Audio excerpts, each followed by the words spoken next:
We are getting brand new reporting from the Washington Post that MAGA Pete Hegseth, the current Secretary of Defense who was plucked off of Fox News, may have potentially committed a war crime in the Caribbean Sea after striking a boat, then seeing images of men clinging onto the boat for dear life and striking again, which violates a no quarters rule, which is essentially a war crime. I will explain all of this as we go on, but the main headline that I want to loop in here is that this also explains why the Trump administration was so squirmy around this video when Alyssa Slotkin, Mark Kelly, a few other key representatives and senators came out and said, you can and must refuse illegal orders that come even from higher-ups.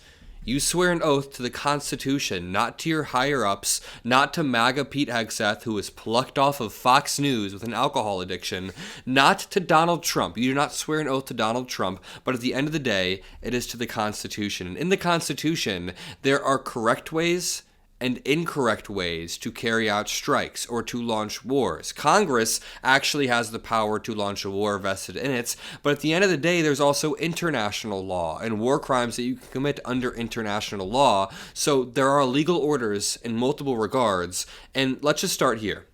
Alex Horton says on Twitter, exclusive, Hegseth ordered everyone killed in the first alleged drug boat strike back on September 2nd.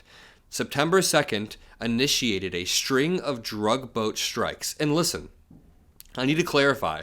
We don't want drugs coming into the country. That's not the position that we are taking. It's that we want to minimize the amount of drug trafficking in a legal, humane, and normal way. What Donald Trump is doing is striking first, asking questions later. They've killed 80 plus people in the Caribbean Sea and in other seas, just striking random drug boats, and there are problems with that I will explain.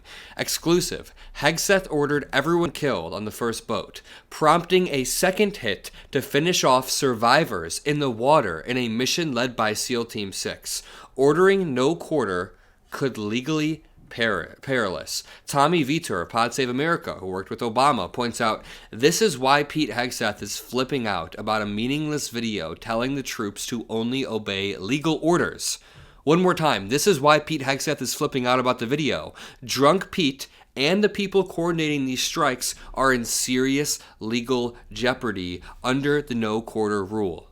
In the next post, we have Ryan Goodman, who points out textbook war crime / extrajudicial killing. Quote, 2 survivors were clinging to the smoldering wreck. The special operations commander overseeing the September 2nd attack ordered a second strike to comply with Hegseth's instructions of killing them all. And they link to this post. This Washington Post article that says Hegseth order on first Caribbean boat strike, kill them all. Now, to explain simply the reason why this is a war crime is because under the Hague Conventions, under the Geneva Conventions, under every international rule the United States helped write and is currently participating in, declaring that there are no survivors or no quarter is a war crime because you are explicitly saying that even if people are incapacitated, or out of the fight, or hostages, or just literally have their limbs blown off, you must just kill everybody. No survivors. So this explicit scenario of killing everybody, kill them all, and then doubling down with a second strike to kill people who are out of the fight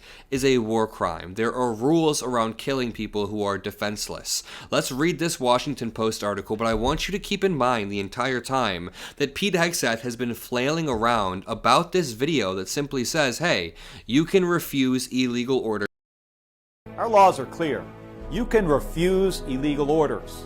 You can refuse illegal orders. You must refuse illegal orders. No one has to carry out orders that violate the law or our Constitution. We know this is hard. And that it's a difficult time to be a public servant. But whether you're serving in the CIA, The Army, Our Navy, the Air Force, Your vigilance is critical. and know that we have your back.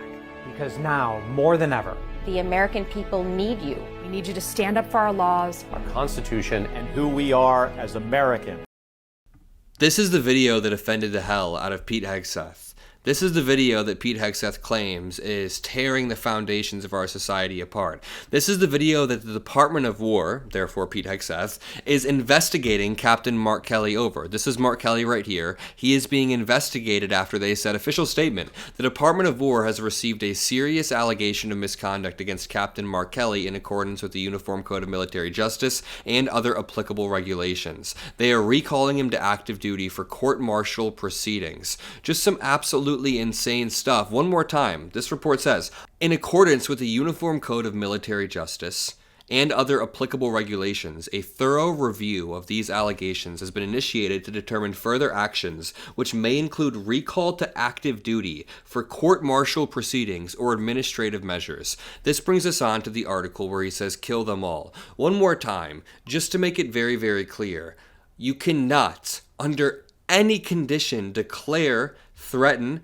carry out, or pursue an order that no prisoners will be taken. The Hague Conventions created this, and the Geneva Conventions then strengthened that rule. Anybody who is out of combat, so like if you're surrendering, if you are wounded, if you are unable to fight, if you are shipwrecked, if you are any of these things, they are protected, and killing them is murder. You cannot murder somebody who is surrendering. You cannot murder somebody who is wounded and weaponless and defenseless. There are certain things you can do. So saying the words kill them all in and of itself is an order that you cannot do. And this is what happens when you pluck somebody directly off of Fox News who is insecure. I mean, listen, we have articles that Pete Hegseth is repeatedly humiliated as underlings take the lead in peace talks. People beneath him are basically cucking him throughout all of this. So this reads in the Washington Post about the Kill Them All article. The longer the U.S. surveillance aircraft followed the boat, the more confident intelligence analysts watching from command centers became that the 11 people on board were ferrying drugs. Defense Secretary Pete Hegseth gave a spoken directive, according to two people with direct knowledge of the operation. Quote, the order was to kill everybody, one of them said. That order in and of itself could be a war crime.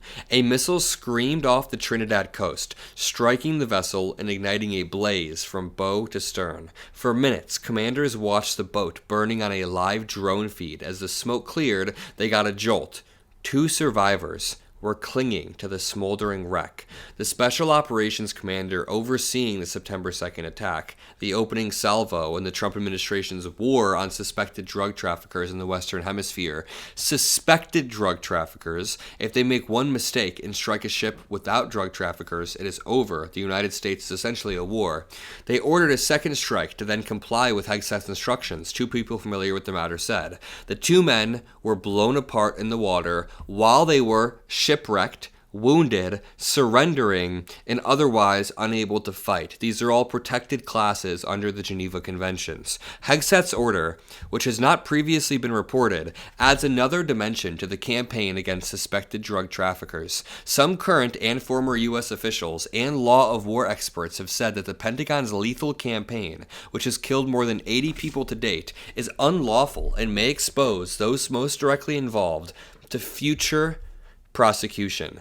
This is the reason why I'm also against drug traffickers. I am against drug traffickers entering into the United States with drugs. Everybody should be. That is bad, unless it's marijuana. I mean, all jokes aside, I'm obviously against all illegal drugs entering into the United States, especially fentanyl, cocaine. Obviously, drugs that are uniquely harmful should not be entering into the United States illegally, of course.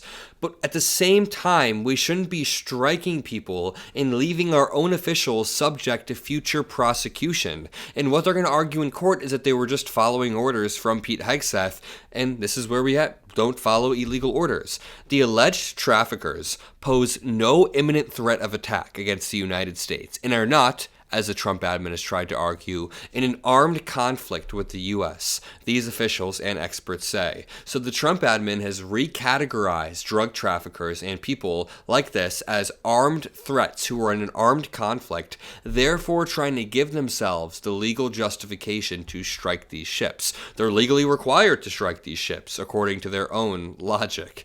Even if the U.S. were at war with the traffickers, an order to kill all of the boat's occupants if they were no longer longer able to fight, quote, would in essence be in order to show no quarter, which would be a war crime, said Huntley, now the Director of National Security Law Program at Georgetown Law. He's explaining the same concept that I've touched back on multiple times. You can't just say kill everyone. You can't just be like kill everyone and all survivors, because you're essentially saying, I don't care if they surrender, I don't care if they're wounded, I don't care if they have no weapons. If you say kill everyone, then that's kill everyone. That's a war crime. The report is based on interviews with and accounts from 7 people with knowledge of a September 2nd strike and the overall operation. These strikes were already on shaky ground before this happened, but again, this is what happens when you have somebody who is quite literally, I made a video yesterday about how Pete Hegseth is being shunned from real big boy talks, real decisions in the Middle East. Pete Hegseth is not there for because Donald Trump is actually going underneath him. The Secretary of the Army, not Pete Hegseth, his secretary, has an increasingly prominent role in the Trump administration. He held a meeting with Zelensky. He held a negotiation. He is rising through the ranks faster than Pete Hegseth. So Pete Hegseth's only show of strength or masculinity in his eyes is to say kill them all, when in reality, he just comes across as a drunken, bloodthirsty, bloodshot eyes former Fox News host who is now in a position of power, renamed the Department of Defense to the Department of War, and is using that to strike people. We also know that a former Defense Secretary for the United States says Pete Hegseth isn't tough enough for the job. He also says that investigating Mark Kelly is a sign of weakness coming from Pete Hegseth, and I agree. Remember, do not follow illegal orders. Drop a like on the video below. Subscribe. I love you all, and I'll see you in the next one. Peace out.